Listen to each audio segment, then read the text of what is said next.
Curlies. Welcome back to another Frizz-Free Friday. I'm Erica from Coils and Curls.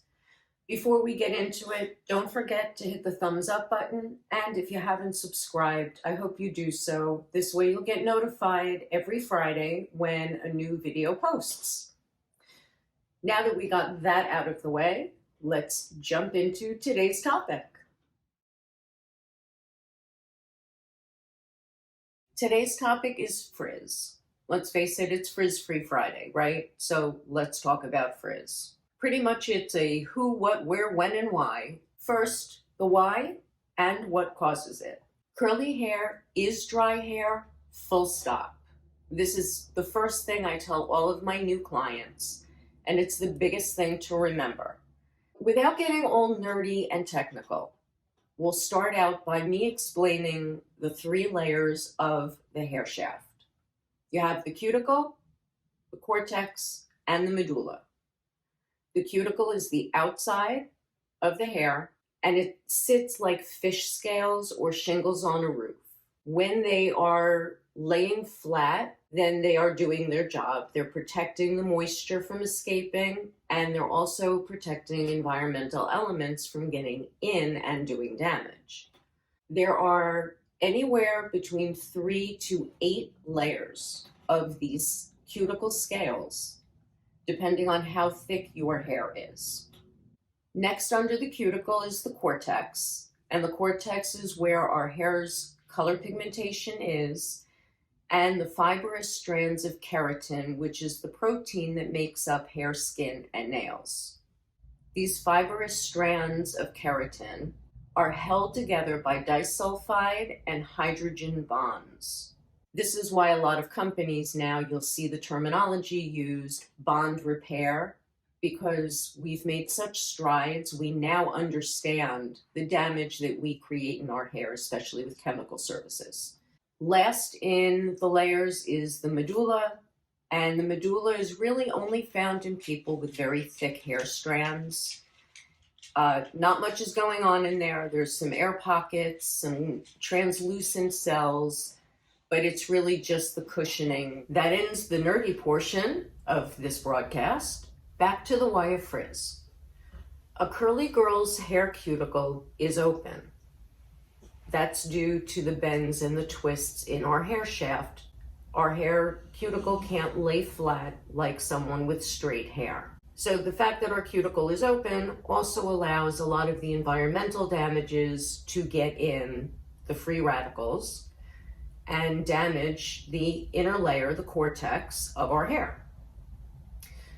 Another reason we have frizz is because the cuticle is open, we lose moisture.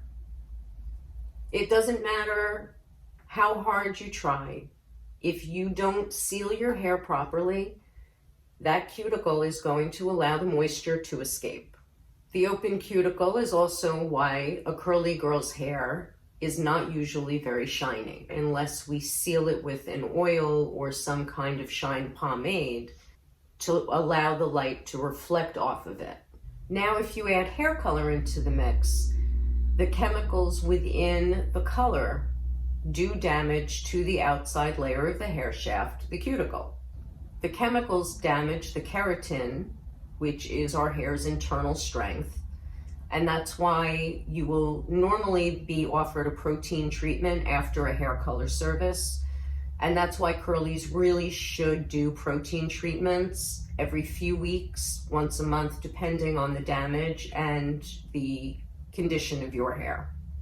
Damage to our hair can be anything from chemical services like hair color, relaxers, or perms, even hot tools. Things like blow dryers being used on high for too long can damage your hair. Curling irons, flat irons, they all do damage to the hair if you don't rectify it and treat it. With curly hair being dry hair, it will search for moisture in the air around us, especially if our hair isn't sealed and hydrated properly. This is why on really humid days, and you go outside, your hair turns into that poodle or that finger in the light socket that we talked about in the last video. It's because your hair is searching for the moisture, so it loses its definition and it just starts to search, and then we look like the poodle or the light socket. How can we stop the frizz? I'm glad you asked. We stop the frizz by reducing the amount of friction to the outside of the hair shaft. Don't you love how I tie all of this together? Because us curly girls have an open cuticle by default, we need to learn how to reduce that friction on the cuticle so that we can stop frizz before it starts. Friction to the cuticle can include, but is not limited to, towels, hats, fuzzy sweaters, brushing our curls dry, aggressive brushing on wet or dry curls, incorrect blow drying, chemical services, high pH shampoos, not conditioning, not replenishing proteins in the hair, and touching are all causes of frizz. I know, it can make your head spin, but we're going to take them one by one so that we can reduce the amount of frizz we inflict on our curls. The first on my list of frizz facilitators are the dreaded looped towels, the microfiber towels, or anything that has any form of a loop on it. These loops get stuck on the cuticle, which is microscopic, and pulls the hairs away from your natural curl formation. This is when that halo starts, where you have all those little hairs floating around. That's what a looped towel will do. It pulls all those little hairs. I use an extra large basic t-shirt that I do not wash with any kind of fabric softener. They do not get dried with fabric softener. And these t-shirts are my towels. This way, there's no loops and it doesn't start any of the frizz factor. Most curlies don't wear wool hats or any hat that has any kind of loop or roughness on them. The reason being is because number one, it pulls moisture out of our curls. Number two, those little loops get stuck on our cuticle and will pull the hairs out of your curl formation when you take off the hat. Not to mention, it smushes our curls, and then your curls are smushed to your head, and that's not really what any curly girl wants anyway. What about your favorite thick fuzzy sweater? Did you ever put it on, go out, and a few hours later you notice that the back of your hair is a frizz bomb? And did you wonder why? Friction. The friction of your hair moving back and forth across the fuzzy sweater is ruffling the cuticle and creating frizz. I know, don't you love me? Now I've ruined your favorite fuzzy sweater. The other worst offender next to a looped towel is dry brushing. Never, never, never, ever dry brush your curls. Please, ladies and gentlemen. So many companies make slip sprays, detangling sprays, light conditioning sprays, pre-shampoo treatments. It's all to create slip so that you don't brush your hair dry. Brushing our hair dry irritates the heck out of that cuticle, and the friction is what is making your hair frizz. You know, you go to a salon to have your color done and they're brushing your curls and you watch your hair grow to 5 times its natural size. That's why. Because not only are you separating all those curls and now they're stacked on each other, but you're also ruffling the cuticle and creating damage by dry brushing. Detangling for curly hair is something that you do need to do gently. A lot of people, when they start to brush their hair, they start at the top and drag the brush or the comb down. Worst thing to do, my curlies. I apologize for telling you this, but it's the worst thing to do for your hair. If you are going to be detangling, you always want to start at your ends and go up in small increments. What happens is if you start at your top and you start to pull that brush or comb down, all you're doing is compacting the knots and the loose hair that you've already shed. Now you're making it harder to brush out your hair because you've compacted everything. Always remember that your ends are the most fragile. They're the oldest, they've been exposed to everything, and if you are ripping through your hair, you will be breaking off pieces of your hair, especially if you do aggressive brushing. So if you're going to brush your curls, please make sure you put something in your hair in order to help the slip. Next on the list is blow drying for curls. Curls are different than straight hair, which is why curls you usually use an ionic blow dryer. And if you have straight fine hair, you usually don't use an ionic blow dryer because then you don't get that same volume. Best trick for drying curly hair is to always keep the airflow going down the hair shaft. If you have the airflow going against the hair, all you're doing is lifting the cuticle and causing more flyaways, adding to that halo effect that we get. Second tip is, I know that we want to get our curls dried because curly hair tends to take longer to dry, especially with all the products we have to use. The problem comes when you start to dry that moisture on high heat, but then you keep going. So now you're taking all of that really good moisture that our hair still needs, and you are frying it out of your hair on high heat. Best bet is to get the majority of the wetness out by your scalp, by the new growth, and then the hair that's on the ends is going to dry much more quickly. So once you get the bulk of your hair dry by your scalp, then you can step the heat down to medium or low. Yes, it takes longer. Yes, I'm guilty of doing it, leaving it on high too long, and then my ends get super dry and lose their definition. So best bet really is to step down the heat and just take it a little more slowly. It'll help your frizz in the long run. The third tip of blow drying is always use a diffuser. You've seen my diffuser. I use the hot sock diffuser. If there's nothing to slow down the airflow, like a piece of fabric, then your curls are getting blow dried all over. I've seen those finger diffusers that everyone uses, and when you cradle your curls in them, I see hairs flying up, and that just leads to that halo effect that curly girls tend to have. If you are blow drying the hair in the upward position, you're ruffling the cuticle. So best bet, make sure you find something that really does diffuse that air and is really just giving you mostly the warmth and the heat. This way, you reduce your halo effect. Moving on to number 6, the shampoos. Shampoo is meant for the scalp. That's its purpose, is to cleanse the scalp of dirt and pollutants and oil, also known as sebum. Now, here's some chemistry stuff. A shampoo's pH is between 7.5 and 8.5, whereas the hair's pH is between 4.5 and 5.5.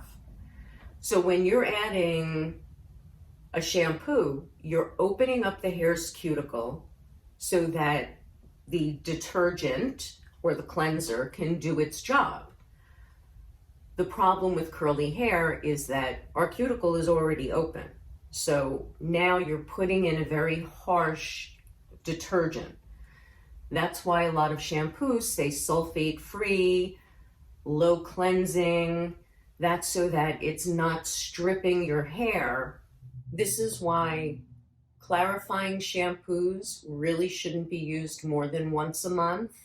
Now let's turn to moisture, hydration, conditioning, whatever you call it, we need it. Curly hair is dry hair, full stop, and that includes waves. One job of our conditioner is to close the cuticle of our hair. Conditioner's pH is between 3 and 5, so it's in line with our hair's pH, and that's what helps close the cuticle to make our hair retain the moisture. That's why conditioner is so important, even for fine wavy hair. Yes, Mom, I'm talking to you. Fine-haired curls do still need some form of conditioning just to bring your hair back into its normal pH zone. It can be a very light conditioner. It could even be a spray-in conditioner when you get out of the shower. Anything to help close that cuticle will also help reduce your frizz. Thicker heads of hair are going to need something heavier and more emollient. Thinking about the cuticle being slightly open, depending on your curl, means that if you have more bends and twists in your hair, then your cuticle is going to be open more, which means you're going to be losing more moisture, more of the pollutants are going to be getting into your hair shaft. So after your shampoos, you really do need to condition to try to close that cuticle. If you detangle in the shower, putting conditioner on also helps with the slip factor. So whether you're using your fingers to detangle or using a brush or a comb, you know that you're going to get better slip and it won't hurt as badly, and it's also better for your hair. Drier curl types need a leave-in conditioner, myself included. This is what helps fill in the gaps of the cuticle that is still open because we have curly hair, and especially more so if you color your hair because you have more damage, which means your cuticle not only sits open, but it's got some jagged edges in it. Those leave-in conditioners, if you start on your ends, whatever's left on your fingers, you can gently do at your new growth by your scalp, and that should be enough. If you feel like you need more, put a little bit on your fingertips, rub it together, and then just go in and gently by the scalp. You see how my fingers aren't on my scalp? This way you're just getting it close enough, and the heat from your body will let it migrate a little closer. But this way you're not clogging the follicles in your scalp, but you're getting the conditioner to where it needs to be, and that's the whole hair shaft. Next up is protein conditioners. If you chemically treat your hair, the protein in the cortex is damaged, so you need a protein conditioner. Depending on how dry and damaged your hair is will warrant how often you use a protein conditioner. Once a week, once every 2 weeks is usually sufficient for chemically treated hair. If you don't chemically treat, yet you blow dry, maybe you use a flat iron, maybe a curling iron, you could probably get away with using a protein conditioner maybe once a month. Your damage is going to be less than if it's chemical damage.